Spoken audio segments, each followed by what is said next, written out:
नमस्कार, स्वागत है आप सबका इस चैनल पर।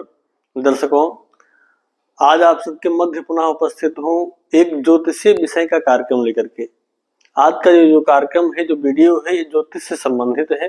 जो लोग ज्योतिष प्रेमी हैं, ज्योतिष को समझते हैं या समझने का प्रयास कर रहे हैं, उनके लिए भी ये वीडियो कारगर है, उपयोगी है।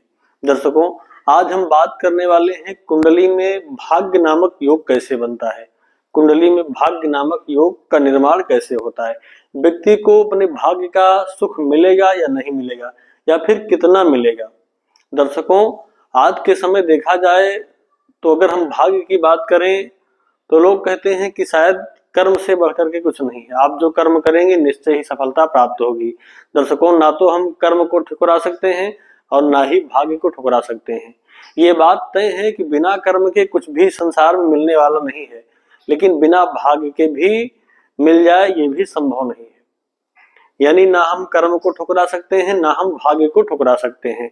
कर्म करने वाला व्यक्ति पेट तो भर सकता है, लेकिन उसकी जो चाह है, वो चाहते हैं, यानी जो और कुछ बहुत कुछ संसार से प्राप्त करना चाहता है, उसकी जो ख्वाहिशें हैं, सम्मान प्रतिष्ठा प्राप्त करना, ऐश्वर्य प्राप्त करना, और भूमि का सुख, मकान का सुख और महंगी महंगी गाड़ियों का सुख, क्या ये केवल मात्र कर्म से मिल जाएगा?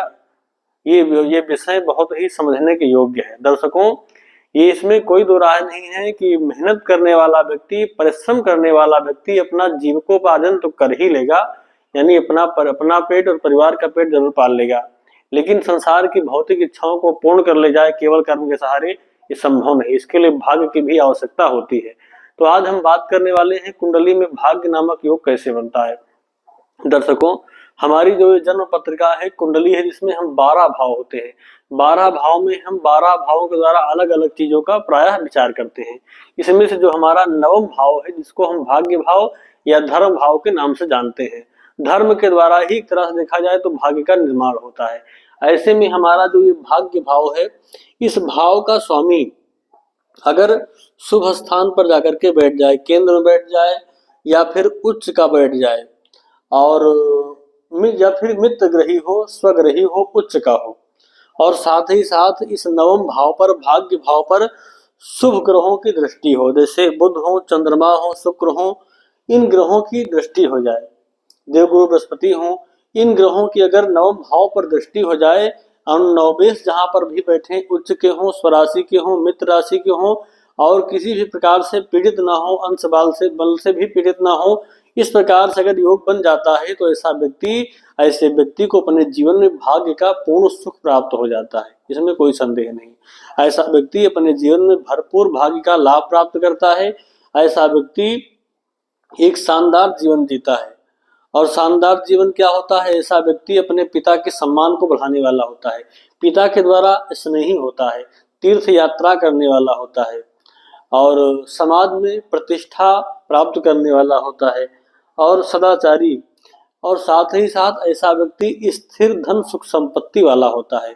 ऐसे व्यक्ति को जीवन में धन जो प्राप्त होता है वो स्थिर प्राप्त होता है, स्थिरता बनी रहती है। यानी कुंडली का नवम भाव मजबूत होना, शुभ ग्रहों से युक्त होना, शुभ ग्रहों की दृष्टि होना, और नवमेश का शुभ स्थान पर होना, इस बात का तय है कि आपको जीवन में भाग्य का सुख जरूर मिलने वाला है।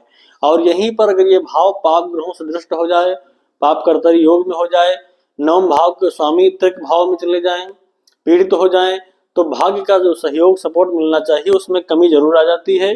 तो परिश्रम करने वाला व्यक्ति भी जब भाग्य का सहयोग नहीं पाता है तो कहीं न कहीं उसको जो चाह होती है, या फिर जितना उसने कर्म किया है उतना फल उसको नहीं मिल पाता है। तो दर्शकों, इस प्रकार से कुंडली में नवम भाव का शुभ होना बेहद आवश्यक है आपको भाग्य का साथ प्राप्त करने के लिए।